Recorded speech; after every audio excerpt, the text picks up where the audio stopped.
डेलांग थाना अंतर्गत रतनपुर रे निज घर निकट में खेलुवा समय 11 वर्षीय बालक आशीर्वाद साहुर मृत शरीर को निखोज होवार 7 दिन पर निकटवर्ती एक घर बाड़ी पड़े पाइखाना टांकी रविवार राति में पुलिस उद्धार करिछि।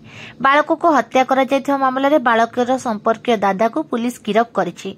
शव जबत हेबा पूर्व रविवार दिन बालक को उद्धार करने दाबी में शह शह लोक फांडी निकट हाट डेलांग ठारे टायर जाली दीर्घ समय रास्ता अवरोध करथिले।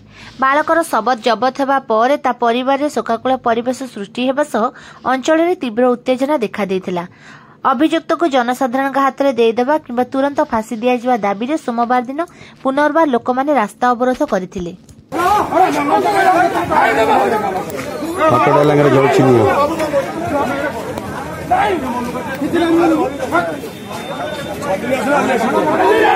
डेलांग रास्ता होता